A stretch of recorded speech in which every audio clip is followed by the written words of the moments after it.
इस एक्सप्रेसवे पे आप देख लो पूरा जो आगरा लखनऊ बना है, कहीं आप समाजवादी पार्टी के नेताओं के नाम नहीं देखोगे आप, लेकिन जहाँ शौचालय करने उतरोगे आप वहाँ पर बीजेपी ने अपना नाम लिखा। फैज़ाबाद की जनता ने हमेशा समाजवादी विचारधारा और जब कभी भी नेताजी ने आह्वान किया होगा पूरा समर्थन यहाँ की जनता ने दिया है। जिस तरीके से उत्तर प्रदेश में जेल गए थे, क्या SBI के या LIC के बड़े अधिकारी जेल जाएंगे कि नहीं जाएंगे? भारतीय जनता पार्टी को बताना चाहिए कि आखिरकार वो क्या कार्रवाई करेगी और डूबते हुए उद्योगपतियों को कैसे बचाएगी। बीजेपी जानबूझ करके जो महंगाई चरम सीमा पर उस पर बात नहीं करेंगे, बेरोजगारी पे बात नहीं करेंगे।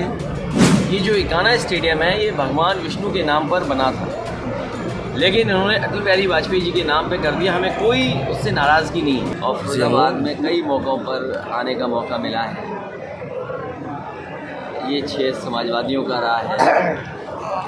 समय समय पर यहाँ की जनता ने कुछ परिस्थितियाँ रहती हैं कई बार, लेकिन फैज़ाबाद की जनता ने हमेशा समाजवादी विचारधारा और जब कभी भी नेताजी ने आह्वान किया होगा पूरा समर्थन यहाँ की जनता ने दिया है। आने वाले समय में मुझे उम्मीद है कि न केवल फैज़ाबाद लोकसभा बल्कि आस पास की जो लोकसभाएं हैं वो ऐतिहासिक वोटों से जीतने जा रही हैं। मैं फैज़ाबाद के साथ साथ मैनपुरी की जनता का भी धन्यवाद दूँगा। और फैज़ाबाद के भी बहुत सारे परिवार ऐसे थे जिनकी रिश्तेदारियाँ मैनपुरी में थी, जिनका संपर्क मैनपुरी में था। उन्होंने लगातार हमारे चाहे प्रतिनिधि, जनता के प्रतिनिधि, विधायक रहे हों या संगठन के लोग रहे हों, उन्होंने पूरा सहयोग किया और जिसके परिणाम में मैनपुरी को ऐतिहासिक जीत मिली समाजवादी पार्टी जाना पड़ा। मैं ये सवाल पूछना चाहता हूँ कि अब LIC का पैसा डूब रहा है, SBI का पैसा डूब रहा है। जिस तरीके से उत्तर प्रदेश में जेल गए थे, क्या SBI के या LIC के बड़े अधिकारी जेल जाएंगे कि नहीं जाएंगे? ये तो मामला केवल 1200 करोड़ का था और अब तो भारत का 1 लाख करोड़ का मामला है। अब भारतीय जनता पार्टी को बताना चाहिए कि आखिरकार वो क्या कार्रवाई करेगी और डूबते हुए उद्योगपतियों को कैसे बचाएगी। सर, अखिलेश सिंह यादव जी को पद्म भूषण सम्मान दिया गया है, सर आप क्या कहना चाहेंगे? उस पर अभी हम नहीं कहेंगे, जब लेटर आ जाएगा तब कुछ कहेंगे। अखिलेश जी, अब राजनीति में रामचरितमानस का प्रवेश हो गया, भाजपा राम क्यों करती है, अब रामचरित, इस पर क्या है? बीजेपी जानबूझ करके जो महंगाई चरम सीमा पर उस पर बात नहीं करेंगे, बेरोजगारी पे बात नहीं करेंगे। हालांकि मुझे नहीं कहना चाहिए, हमारे बगल में कारोबारी बैठे हैं, 1 लाख करोड़ का है कारोबार खाने वाले तेल का। क्या भारतीय जनता पार्टी एक उद्योगपतियों की मदद करती कि नहीं कर रही है? हालांकि किसान को गेहूं की कीमत मिली है, लेकिन इससे भी ज़्यादा मिल सकती थी अगर सरकार थोड़ा कोशिश करती तो। आप बताओ, आज आटा खरीदना पड़ता है, महंगा हो गया कि नहीं हो गया?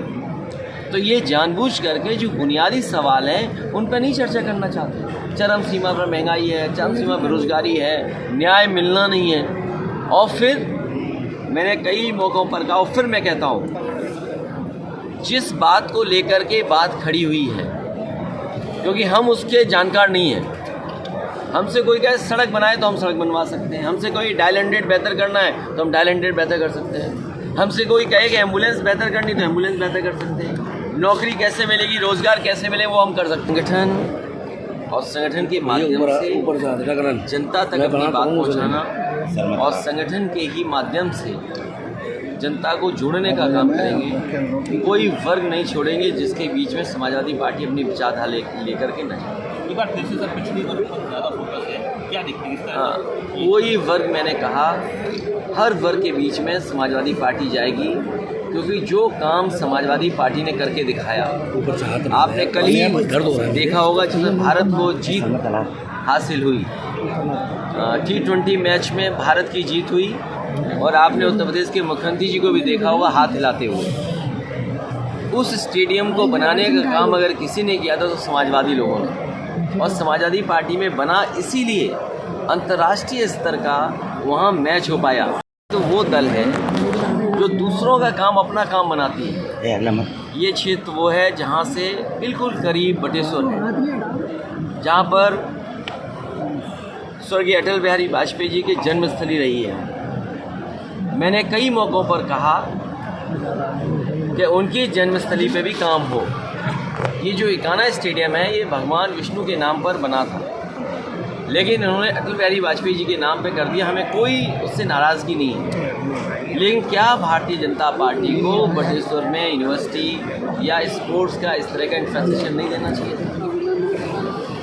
लोक भवन जो समाजवादियों ने बनाया उसमें भी पूर्व प्रधानमंत्री जी की प्रतिमा लगा दी। कम से कम ये अपना काम बताएं, और नाम बदलना, दूसरे का काम अपना बनाना, और ये कोई ऐसा पहला काम नहीं हो रहा है। ये पहली योजना का नाम नहीं बदला जा रहा है, लगातार इसी तरह योजनाओं के नाम बदले इन्होंने। और सबसे बड़ी बात है, सबसे बड़ी, जहाँ मुगल गार्डन का नाम बदल दिया, अमृत उद्यान कर दिया।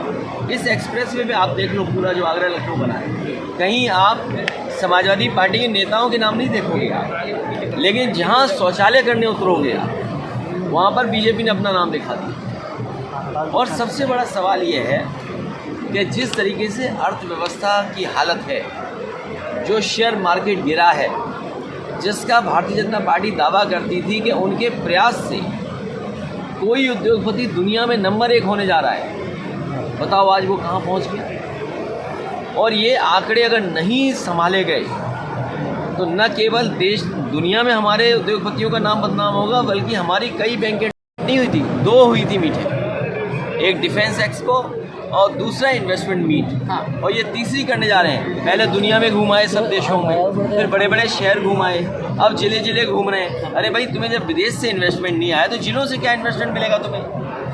नेपाल से जो अयोध्या के लिए मामले, अरे उसके लिए हम क्या कर सकते हैं, वो सुप्रीम कोर्ट बनवा रहा है। अखिलेश जी उत्तर प्रदेश के निकाय चुनाव के लिए क्या करेंगे, किस तरह से तैयार? समाजवादी पार्टी की तैयारी है, जैसे ही चुनाव घोषित होंगे, तारीख आएगी, समाजवादी पार्टी तैयार है। परिवार एक हो गया, चाचा भी आ गए, कैसा लग रहा है कि ताकत चुनाव में कितनी बदलेगी? उसका असर आपको दिखेगा आगे। और केवल परिवार एक होने का सवाल नहीं है, सवाल ये जो बुनियादी सवालों को लेकर के समाजवादी पार्टी जनता में जा रही है, उससे जनता का समर्थन मिलेगा। राष्ट्रीय महासचिव बना दिया सर, बड़ी जिम्मेदारी दी है चाचा जी को, राष्ट्रीय महासचिव बना दिया, तो किस तरह से आप देखते हैं? आप सवाल ये पूछो कि भाई नौकरी मिलेगी कि नहीं मिलेगी। ये सवाल पूछो, नौकरी मिलेगी कि नहीं मिलेगी। 2024 के लिए किस तरीके की समाजवादी पार्टी पूरी तैयारी है। अभी आपने देखा था मैनपुरी का, इसी तरह की तैयारी समाजवादी पार्टी की होगी। मैं युवाओं से कहूँगा कि समाजवादी पार्टी से जुड़ें और समाजवादी पार्टी का सहयोग करें, जिससे कम से कम देश को हम आगे ले जा सकें और नए तरीके के काम। हमसे जुड़े रहने के लिए हमारे YouTube चैनल को सब्सक्राइब करें और नई वीडियो की नोटिफिकेशन के लिए बेल आइकॉन को दबाएं। अगर आप ये वीडियो Facebook पर देख रहे हैं तो लाइक जरूर करें और ज्यादा से ज्यादा शेयर करें। धन्यवाद।